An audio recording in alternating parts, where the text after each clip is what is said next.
जय हिंद साथियों, अगर आपने एसएससी जीडी 2026 का एग्जाम दिया है तो यह वीडियो आपकी किस्मत बदलने वाला है। आज का यह वीडियो आपकी किस्मत का फैसला करने वाला है, क्योंकि आंसर के आने के बाद लाखों स्टूडेंट का डाटा एनालिसिस करके यह वीडियो बनाई गई है। यह वीडियो पूरे जो आपको इन्फॉर्मेशन देगी, ऐसी इन्फॉर्मेशन आपको पूरे यूट्यूब पर कहीं नहीं मिलेगी। इस वीडियो में आपको 4 ऐसे प्रश्न के उत्तर मिलने वाले हैं जिसको जानने के लिए आप काफ़ी उत्साहित हैं। एसएससी में आपका फ्यूचर क्या हो सकता है वही डिसाइड करने के लिए यह वीडियो बनाई गई है। आपका पहला प्रश्न होगा कि रिजल्ट कब आएगा। यह उत्तर आपको इस वीडियो में मिलेगा, वो भी पूरा डाटा एनालिसिस करने के बाद। साथियों, पूरे प्रश्न नंबर 2 होगा हमारा, हार्ड शिफ्ट में किसकी किस्मत बदलेगी, यानी कि कौन सी शिफ्ट हार्ड है, कितने उसमें नॉर्मलाइजेशन होगा। हम इस वीडियो में इसका जवाब देंगे। प्रश्न नंबर 3 है हमारा, इस बार का एग्जाम लेवल कैसा था। साथियों, एग्जाम लेवल डिसाइड करता है कि आपकी एग्जाम और आपकी कट ऑफ क्या जाने वाली है, आप किस नंबर पर, किस शिफ्ट में आपका पेपर है और आपका कितना नॉर्मलाइजेशन होगा। ये सब कुछ डिसाइड होता है एग्जाम लेवल पर। प्रश्न नंबर 4 की बात करूं तो इस बार फाइनल कट ऑफ क्या रहेगी। साथियों, आंसर के आने के बाद ये उत्सुकता बढ़ जाती है स्टूडेंट में कि जो कट ऑफ है वो क्या रहने वाली है। तो ये सब कुछ जानेंगे हम इस वीडियो में। इससे पहले मैं आपको बता दूं, वीडियो में आगे बढ़ूं, मैं एक चीज़ आपको बता देना चाहता हूं। एक एक इन्फॉर्मेशन इस वीडियो की आपके लिए इंपॉर्टेंट होने वाली है। एक एक डाटा जो इस वीडियो में बताया जाएगा वो आपका फ्यूचर डिसाइड करेगा, आपको सोचने पे मजबूर कर देगा कि आपको दौड़ना चाहिए या नहीं दौड़ना चाहिए। इस वीडियो में हम टारगेट करते हैं 10,000 व्यूज़। अगर इतने हो जाते हैं तो हम अगला वीडियो बनाएंगे और काफ़ी इन्फॉर्मेशन वाला एक और वीडियो होने वाला है। इस वीडियो को अगर आप पसंद करते हैं तो चैनल को सब्सक्राइब जरूर करना, और अगर आपको पसंद आता है वीडियो तो अपने दोस्तों के साथ भी शेयर करना, ताकि उनके साथ भी जानकारी हम शेयर कर सकें और उनको भी इसका लाभ मिल सके। अब आगे बढ़ते हैं और हमारा पहला प्रश्न है कि रिजल्ट कब आएगा। साथियों, आइए एक एक फैक्ट जानते हैं। एसएससी इतिहास की बात करें तो साल 2023 में एग्जाम खत्म हुई थी, जिसके सिर्फ 45 दिन के बाद रिजल्ट आ गया था फिजिकल के लिए। वहीं बात करूं अब साल 2024 की, एग्जाम खत्म हुई थी 7 मार्च को, लेकिन गड़बड़ी हो गई थी जिसके लिए डबल एग्जाम हुई थी 30 मार्च को। डबल होने के बाद इनका जो रिजल्ट घोषित हुआ था वो हुआ था 10 जुलाई को। 10 जुलाई 2024 को रिजल्ट घोषित हुआ, पूरे 120 दिन के बाद। अब बात करूं अगला साल यानी कि 2025। बात करें 2025 की, खत्म हुई थी एग्जाम 25 फरवरी को और रिजल्ट आया था 17 जून को। यह भी लगभग आपको 112 दिन देखने को मिला था रिजल्ट लेट होने में।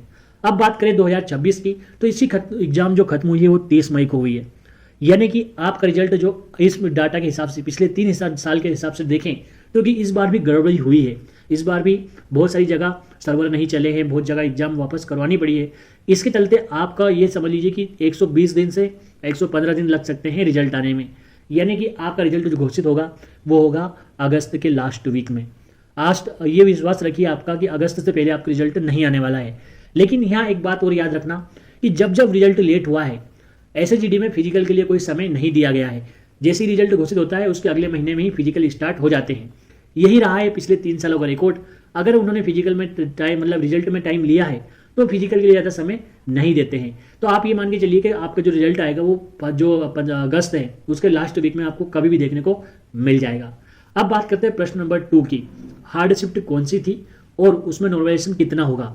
आइए देखते हैं, एक एक फैक्ट चेक करते हैं और एक एक शिफ्ट आपको इस वीडियो में बताते हैं। सबसे हार्ड शिफ्ट की बात करूँ तो 25 मई की जो पहली शिफ्ट थी वो सबसे हार्ड मानी गई है, जिसमें एवरेज स्कोर जो था वो मात्र 95-96 था। वो जिन्होंने स्टूडेंट ने जो डाटा भेजा है उसके हिसाब से मात्र 95-96 एवरेज बैठ रहा है। यानी कि सबसे हार्ड शिफ्ट 25 मई की पहली शिफ्ट, जिसमें आपको देखने को मिलेगा 18 के प्लस नॉर्मलाइजेशन देखने को मिल सकता है, क्योंकि ये सबसे हार्ड शिफ्ट थी।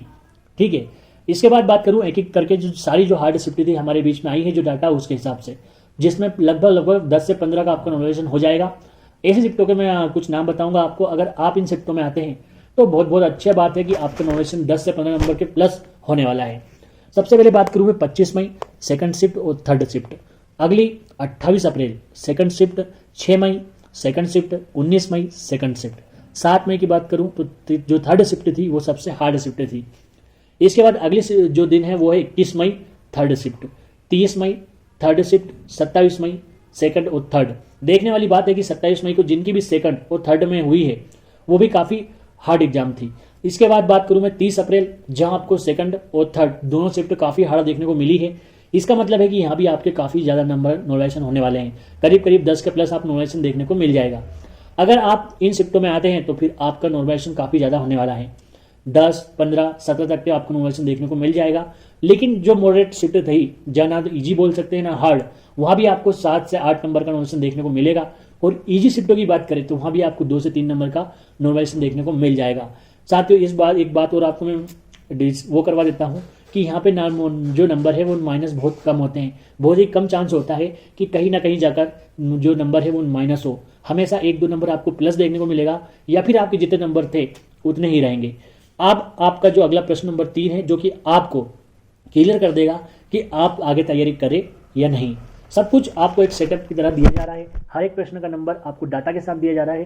तो इस वीडियो में आप बने रहिए, पूरी जानकारी देखकर ही जाइएगा, क्योंकि आने वाले 10-15 मिनट आपको एक डिसाइड करने पर मजबूर कर देंगे कि आपको फिजिकल की तैयारी करनी चाहिए या किसी और एग्जाम की तैयारी में लग जाना चाहिए। इस प्रकार हमारे और एक चीज़ बता दूं आपको, हमें नोट करवाना चाहता हूं कि हमारे 40 स्टूडेंट ऐसे थे जिन्होंने 2025 में भी एग्जाम दी थी और 2026 में भी। लेकिन बड़ी खतरनाक बात तो ये थी साथियों कि सिर्फ 3 ऐसे स्टूडेंट थे जो पिछले 2025 से 2026 में अपने नंबर इंक्रीज कर पाए। बाकी 37 जो स्टूडेंट थे उनके नंबर डिक्रीज हुए हैं। ठीक है, ये हम तो हमारा प्रश्न नंबर 3 है कि एग्जाम का लेवल कैसा था। इसमें ये बहुत बड़ा इफेक्ट डालता है कि जो स्टूडेंट थे उनमें पिछले 2025 के कंपैरिजन में 2026 में उनके नंबर घटे हैं। एक और स्टूडेंट था हमारा जो लास्ट टाइम फाइनल मेरिट से बाहर हो गया था, लेकिन इस बार उसका जो स्कोर था वो मात्र 115 रह गया।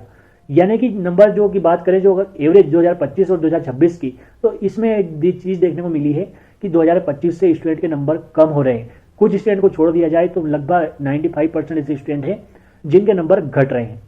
अब सबसे पहले बात करूं एग्जाम लेवल में रीजनिंग काफ़ी अच्छी लाई थी, ज़्यादा इजी नहीं बोल सकते, मॉडरेट थी, जिसमें अच्छा से अच्छा स्टूडेंट भी मात्र 17 से 18 क्वेश्चन करके आ रहा था। मैथ्स जो पिछले साल जैसी थी वैसी की वैसी देखने को मिली, ज़्यादा कोई इसमें डिफरेंस नहीं आया। हिंदी की बात करें, हिंदी थर्ड जो हमारा सब्जेक्ट है वो काफ़ी खतरनाक रहा, उसमें काफ़ी बदलाव देखने को मिले इस साल। स्टूडेंट ने काफ़ी ज़्यादा संघर्ष करा हिंदी सब्जेक्ट में। जो पिछले साल आसानी से 18, 19, 20 क्वेश्चन करके आ रहे थे, इस बार उनका एवरेज स्कोर रहा 16, 17 या 18, जो कि कटअप के लिए काफ़ी खतरनाक होने वाला है। साथियों एक एक क्वेश्चन एक एक आंसर आपको इम्पैक्ट डालता है हमारी कटअप पर। हमारी नहीं, आने वाली फाइनल जो कटअप रहती है, फिजिकल के लिए जो कटअप रहती है, एक क्वेश्चन ज़्यादा इंपॉर्टेंट हो जाता है। अगर हिंदी में लोग कम करके आ रहे हैं तो आप समझ सकते हैं कि जो कटअप रहेगी उस पर कितना इम्पैक्ट पड़ेगा। अगली बात करूँ, एक और सब्जेक्ट हमारा जीके। पिछले साल जो एवरेज स्टूडेंट थे वो भी 10, 13, 14 क्वेश्चन आसानी से कर रहे थे जीके में, लेकिन इस बार इम्पैक्ट ऐसा डाला कि बेस्ट से बेस्ट स्टूडेंट 13-14 क्वेश्चन कर पा रहा है जीके में। यानी कि जीके का लेवल काफ़ी खतरनाक पूछा गया था इस बार। जीके में के स्टूडेंट को काफ़ी परेशानी हुई। एवरेज स्टूडेंट मात्र 10 से 11 क्वेश्चन कर पाए और अच्छे से अच्छा पढ़ने वाला स्टूडेंट भी 14-15 पर अटक कर रह गया। यानी कि बात करें तो हिंदी और जीके दोनों सब्जेक्टों ने काफ़ी परेशान करा है, जो कि कटअप पर काफ़ी इम्पैक्ट डालता है। महत्वपूर्ण बात यहाँ है कि साथियों चौथा क्वेश्चन जो कि हमारा है कि कटअप क्या जाने वाली है। इससे पहले मैं आपको बता दूं, इस बार वैकेंसी है 25,000। अगर फिजिकल से पहले कटअप मतलब वैकेंसी नहीं बढ़ती है तो यही कटअप रहेगी। अगर वैकेंसी बढ़ जाती है अगस्त से पहले यानी कि रिजल्ट आने से पहले तो आप इसमें देखने को मिलेगा कि 1-2 नंबर कम हो जाएंगे अगर वैकेंसी बढ़ती है तो। अगर नहीं बढ़ती है तो जो हमारी कटअप है वो काफ़ी सटीक रहेगी। आप अपने हिसाब से इसको देख लेना। सबसे पहले बात करूँ कि भारत में 28 राज्य हैं जिनकी अलग अलग कटअप जाती है, जिनको बताना काफ़ी मुश्किल है। आप भी समझ सकते हैं कि एक एक राज्य की अगर मैं बनाऊंगा तो वीडियो हमारा कम से कम 30 मिनट से ज़्यादा का हो जाएगा। इसलिए मैं नहीं चाहता कि इतना बड़ा वीडियो बनाएं। कम समय में ज़्यादा जानकारी के लिए मैंने इन जो 28 राज्य हैं इनको 4 पार्ट में बांटा है। एक पार्ट जो कि नॉर्थ, जहाँ जम्मू कश्मीर, पंजाब, हिमाचल प्रदेश ऐसे राज्यों को रखा गया है। साउथ, जहाँ आप महाराष्ट्र को देखेंगे, तमिलनाडु, कर्नाटक, केरल, झारखंड ऐसे राज्यों, आंध्र प्रदेश। और बात करूँ नॉर्थ ईस्ट, जहाँ 7 राज्य हमारे, जहाँ पे सिक्किम, नागालैंड ऐसे सारे राज्यों को रखा गया है जो भी नॉर्थ ईस्ट में हैं। ठीक है, और जो हिंदी भाषी राज्य है इनको मैंने नॉर्थ में मतलब सेंट्रल में रखा है। सेंट्रल की बात करूँ जिसमें जितने भी हिंदी भाषी राज्य हैं, जहाँ यूपी, बिहार, मध्य प्रदेश, इन राज्यों को रखा गया है जहाँ हमेशा कटअप हाई जाती है। अब मैं आपका समय खराब नहीं करूँगा, सबसे पहले बताऊँगा मैं साउथ की। साउथ इंडिया में जो कटअप जाने वाली है, जहाँ राज्य हमारे होने वाले हैं महाराष्ट्र, झारखंड, तमिलनाडु, कर्नाटक, केरल, आंध्र प्रदेश, इन सबों की इनको एक मिलाकर मैंने कटअप बनाई है। सबसे पहले बात करूंगा मैं मेल कटअप की। अगर आप जनरल से इन राज्यों से हैं तो आप 105 नंबर पे अगर आपके आ रहे हैं आफ्टर नॉर्मलाइजेशन, ये अगर आपको लग रहा है कि मेरी शिफ्ट में इतने नंबर बढ़ जाएंगे, 105 हो जाएंगे, तो आपका फिजिकल में नाम आ जाएगा। एक चीज़ और नोट करा दूं मैं आपको, ये कटअप सिर्फ फिजिकल के लिए है, क्योंकि हम उम्मीद कर रहे हैं कि आने वाले समय में कटअप बढ़े, मतलब वैकेंसी बढ़ेगी, इसलिए हमने फाइनल कटअप नहीं बताई है। हमारा उद्देश्य था कि हम फाइनल कट ऑफ बता दें, लेकिन मैं उम्मीद करता हूं कि 25,000 से वैकेंसी बढ़कर लगभग 40 होने की उम्मीद, 40,000 होने की उम्मीद है। इसलिए मैंने ये कट ऑफ सिर्फ फिजिकल के लिए बनाई है, वो भी सिर्फ 25,000 वैकेंसी को लेकर ही बनाई गई है। चलिए जानते हैं मेल की साउथ इंडिया से। ठीक है, जनरल 125 में मेल की बात कर रहा हूँ, ओबीसी 102, ईडब्ल्यूएस की बात करूँ तो 103, एसटी की बात करूँ तो 100, एससी की बात करूँ तो 95। अगर इन सब में आप आ रहे हैं कैटेगरी वाइज और अगर आप मेल हैं। अब बात करूँ मैं फीमेल की साउथ इंडिया से, तो अगर आपके 90 नंबर हैं और आप साउथ इंडिया से आते हैं तो आपका नंबर आ जाएगा फिजिकल में नाम। और ओबीसी से आप आते हैं तो 85, ईडब्ल्यूएस से भी आते हैं तो 85, एसटी से अगर आप आते हैं तो 82 नंबर भी आपके हैं तो आपका नाम आ जाएगा। एससी की बात करूँ तो 80 के समथिंग अगर आप हैं तो आपका नाम वहाँ पर आ जाएगा। अब बात करते हैं हम नॉर्थ ईस्ट स्टेट की, जहाँ पे नागालैंड, मिजोरम, सिक्किम, इन सब राज्यों को मैंने रखा है। इसमें बात करूँ अगर आप जनरल से मेल हैं, ठीक है, यानी कि आप बॉयज़ हैं, तो आपके 98 नंबर होने चाहिए आफ्टर नॉर्मलाइजेशन में। बार बार एक काउंट कर रहा हूँ क्योंकि मुझे नहीं पता कि आपकी शिफ्ट क्या है। मैं मान के चल रहा हूँ कि आपको लग जाना चाहिए, जो कि मैंने पिछली बार बता दिया है कि कितना नॉर्मलाइजेशन होगा मॉडरेट शिफ्ट में, ईजी शिफ्ट में, और उसके बाद मैंने हार्ड शिफ्ट बता दी है, तो आपको एक आइडिया लग जाना चाहिए अब तक। तो अगर आप नॉर्थ ईस्ट स्टेट से आते हैं और जनरल से हैं तो 98, ईडब्ल्यूएस से तो 95, ओबीसी से हैं तो 95, एसटी से अगर आप एसटी से हैं तो 85 और एसटी से अगर आप हैं तो 80 नंबर। ये बॉयज़ की है। अब गर्ल्स की बात कर लेते हैं। अगर आप जनरल से नॉर्थ ईस्ट स्टेट से आते हैं तो 95 के समथिंग आपके नंबर होने चाहिए, ईडब्ल्यूएस से आते तो आपके 90 नंबर होने चाहिए, ओबीसी से आते तो आप 93, और एसटी से अगर आप आते हैं तो 88, और एसटी के अगर आप हैं नॉर्थ ईस्ट स्टेट से तो आपके 85 नंबर होने चाहिए। अब हमारी जो तीसरी जो सेंट्रल इंडिया की बात करूँ, यह कि आपका काफ़ी इंतजार कर रहे होंगे कि इसकी कट ऑफ क्या जाएगी, क्योंकि ज़्यादा स्टूडेंट इन्हीं एरिया से हमारे साथ जुड़े हुए हैं। इनकी बात कर लेते हैं। यूपी, बिहार, मध्य प्रदेश, राजस्थान, गुजरात, छत्तीसगढ़, हरियाणा। माफी चाहूँगा। ये सब वो स्टेट है जहाँ हमेशा कट ऑफ ज़्यादा जाती है, क्योंकि हिंदी भाषी राज्य है, कॉम्पिटिशन बहुत ज़्यादा होता है, इसलिए इनकी कट ऑफ हमेशा ज़्यादा जाती है।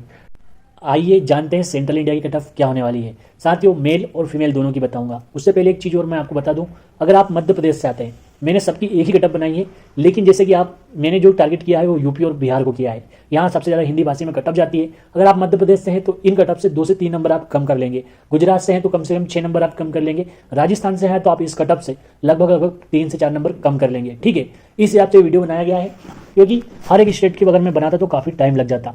चलिए बात करते हैं मेल की, यानी कि आप बॉयज़ हैं और आप जनरल से हिंदी भाषी राज्य से आते हैं तो आपके 128 नंबर होने चाहिए, तब आपका नाम फिजिकल में आएगा। ओबीसी से अगर आप हैं तो आपके 130 के समथिंग नंबर होने चाहिए। साथियों, मैं एक चीज़ और कोट करा देना चाहता हूँ, हमेशा जनरल की ओबीसी से ज़्यादा कट ऑफ, ओबीसी की कट ऑफ हमेशा ज़्यादा जाती है। क्यों? क्योंकि ओबीसी का जो एज लिमिट होती है वो 26 साल होती है, लेकिन जनरल की जो एज लिमिट होती है वो 23 साल होती है। इसलिए बंदे ओबीसी का जो कट ऑफ है वो जनरल में काउंट नहीं हो पाते, इसलिए ओबीसी की इंडिविजुअल कट ऑफ है वो जनरल से ज़्यादा चली जाती है। इसके बाद बात करूँ मैं ईडब्ल्यूएस की, तो 123 कट ऑफ जाने की उम्मीद है। एससी की बात करूँ तो 120, और एसटी की बात करूँ हिंदी भाषी राज्य से तो वो है 118। ये वो कट ऑफ है जो जाने की उम्मीद है। आप फीमेल की बात कर लेते हैं। जनरल से अगर आप हैं फीमेल हिंदी भाषी राज्य से तो 125 के प्लस आपके नंबर होने चाहिए। ओबीसी से अगर आप हैं तो आपके 122 के समथिंग नंबर होने चाहिए। ईडब्ल्यूएस से अगर आप फीमेल हैं, गर्ल्स हैं, तो आपके 120 नंबर होने चाहिए। एससी की बात करूँ तो 115, और एसटी की बात करूँ तो 112 के अगर नंबर हैं आप, अगर आपके 105 नंबर भी, और अगर आप उम्मीद करते हैं कि मेरे 5-7 नंबर बढ़ जाएंगे, 112 किसी भी तरह हो जाए, तो आपका फिजिकल में नाम आ जाएगा। अब साथियों, मैंने तीनों स्टेट की बता दी है। अब एक चीज़ से जो एरिया छूट गया है वो नॉर्थ एरिया, जहाँ जम्मू कश्मीर, हिमाचल प्रदेश, उत्तराखंड, और उसके बाद बात करें हम पंजाब की, तो इन सब की जो कट ऑफ है मैंने काफ़ी मिलाकर देखा, तो जो साउथ इंडिया की कट ऑफ जाती है वो उसके सेम टू सेम हमारे जम्मू कश्मीर इनकी कट ऑफ जाती है।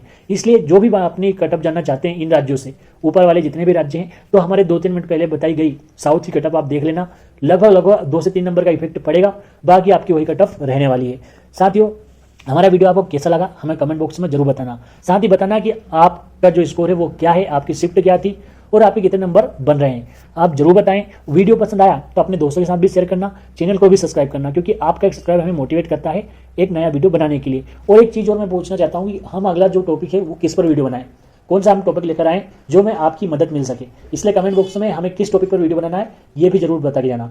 हमारा वीडियो पसंद आए तो चैनल को सब्सक्राइब करना, लाइक करना। जल्दी मिलेंगे किसी और वीडियो में नई इन्फॉर्मेशन के साथ। जय हिंद, जय भारत, इंकलाब जिंदाबाद।